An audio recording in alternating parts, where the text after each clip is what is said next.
there, ART302 students. In this video, we talk about different recycled instruments that you can use to create rhythm in your classroom. So one of the things I often hear from teachers is that they feel they can't create rhythm because they don't have instruments, or their school doesn't have budget for instruments or to buy any musical instruments. So this is obviously unfortunate. It would be wonderful to be in a well-resourced school with drums and triangles and tambourines, but often that is not possible. However, that does not mean that you cannot teach rhythm in school.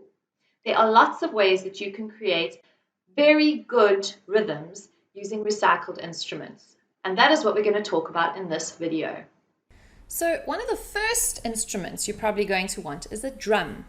Now this is an old formula tin and it's been painted quite badly, but this makes a great drum. So you have your top over here, the plastic lid, which can be hit to create a wonderful drum sound. If you don't want to use your hands, you can also use a pen or a pencil.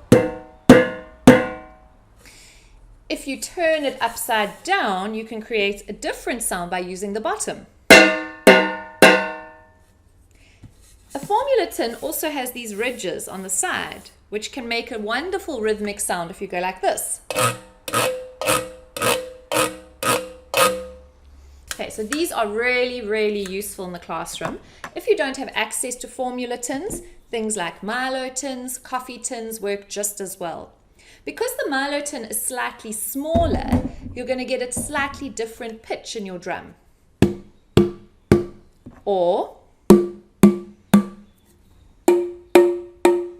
Okay, so there's lots of potential here to use different sized instruments to also create different sounds. Another possibility for a drum is to use a pot plant holder. So this is a plastic pot plant holder, and if you turn it upside down, you can get quite a good sound. You can hit it with a pencil or a pen as well. Another option is a bucket. So this is my bucket. And if I turn it upside down and hit it, I can get a really nice sound. I can also hit the side. I can use a pen. Okay, so these are really nice for creating good rhythms in a classroom. Another great option for the classroom is to use tins. So these are my chopped tomato tins, which we're using. And these are great to hit together.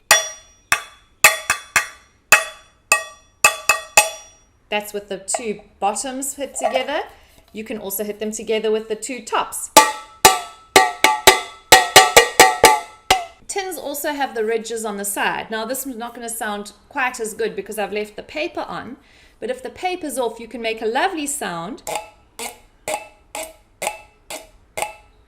up the side of the tin. Another option for shakers is to use plastic containers. Now I bought these little plastic containers from the plastic shop and they were R1.50 each, and I filled them with a variety of household dry goods. So you can see there are lentils in this one, there's rice in this one, and this creates a lovely sound.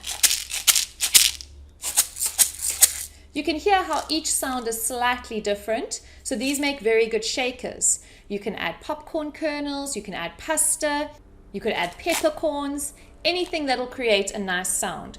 Now, mine are not taped down, but obviously for a foundation phase classroom, it's probably a good idea to sticky tape the lid on so that you don't get lentils or rice all over your classroom.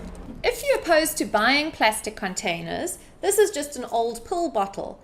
And I filled it with rice, and I have sticky taped this one closed, and it makes a wonderful sound. So that's a very good shaker. Glass bottles create wonderful sounds. So this is an old Purity bottle, but you can use any kind of glass bottle. They make lovely sounds on the side. You can use the metal top. And if you get something that's more metal than this pen, if you were to use like a tent peg, for example, you'd get a lovely high-pitched tone. Another thing that's nice for the classroom is to fill water bottles with different amounts of water. And you can actually create different notes that way. And you could even make a bit of a melody. These are just 2 stones. So if you really are at a loss, go outside, get your learners to find some stones and listen to how great these sound together. Okay, so these make a wonderful sound in the classroom, and this is a great idea to make use of stones or rocks. In fact, a good idea is to take your learners on a nature walk where they must find things that can create rhythmic instruments. So maybe they'll find sticks, stones, little seed pods are wonderful, and they shake very nicely with the seeds inside. So all of these are possibilities for the rhythm classroom. So students, there is no excuse not to include rhythm in your classroom. Really, the only thing stopping you is your creativity. There is so much that you can do. I'm just thinking another great idea that I've seen is a paper plate folded in half with rice inside it. That's something that you could do during your visual art lesson. You could get the learners to decorate them, to tie streamers on them, and each learner could have a very cheaply put together but very effective shaker with half a paper plate and rice inside. So really, don't say that you can't do rhythm. Rather think of ways that you as a teacher can include rhythm in your classroom. So everything that you've seen here came from my home, and besides the R1.50 that I spent on the plastic containers, everything has been free.